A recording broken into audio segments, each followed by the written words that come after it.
शक्तीपीठ महामार्गाच्या भूसंपादन प्रक्रियेला राज्य मंत्रिमंडळानं मंजुरी दिली असली तरी अनेक जिल्ह्यांमध्ये या निर्णयाला तीव्र विरोध होतोय।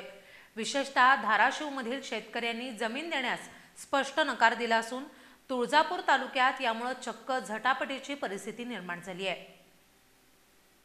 वर्धा ते गोवा दरम्यान होणाऱ्या शक्तीपीठ महामार्गासाठी भूसंपादन प्रक्रियेला मंत्रिमंडळानं मंजुरी दिल्यानंतर या निर्णयाला विविध ठिकाणी तीव्र विरोध होऊ लागलाय।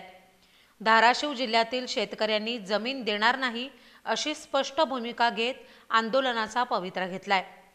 तुळजापूर तालुक्यातील वानेवाडी इथं जेव्हा अधिकारी आणि पोलीस मोजणीसाठी पोहोचले तेव्हा शेतकऱ्यांनी ठाम विरोध केला। यावेळी पोलिसांनी अरेरावी केल्याचा आरोप होत असून विरोध करणाऱ्या काही शेतकऱ्यांना ताब्यात घेण्याचा प्रयत्नही पोलिसांकडून झालाय। परिणामी पोलीस आणि शेतकऱ्यांमध्ये झटापट आणि तणावाची स्थिती निर्माण झाली आहे। शेतकरी कामगार पक्षानं यावर तीव्र आंदोलनाचा इशारा दिला असून हा महामार्ग शेतकऱ्यांवर बळजबरीनं लादल्याचा आरोप केलाय। याआधी एप्रिल महिन्यातही अशाच प्रकारचा विरोध नोंदवण्यात आला होता। दरम्यान मंत्रिमंडळ बैठकीत काही मंत्र्यांनीही या निर्णयावर नाराजी व्यक्त केली होती। कोल्हापुरातील आरोग्यमंत्री प्रकाश आंबेडकर आणि वैद्यकीय शिक्षण मंत्री हसन मुश्रीफ यांनी या भूसंपादनामुळे विधानसभा आणि लोकसभा निवडणुकांमध्ये फटका बसल्याची आठवण करून दिली आहे।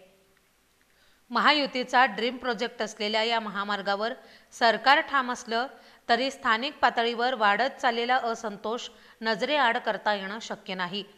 मुख्यमंत्र्यांनी सर्व मंत्र्यांना स्थानिक लोकांशी संवाद साधण्याच्या सूचना दिल्यात। मात्र ज्या ठिकाणी जमिनीच्या बदल्यात अन्याय होतोय तिथं असंतोष शमवणं हे सरकारसमोरील मोठं आव्हान ठरतंय।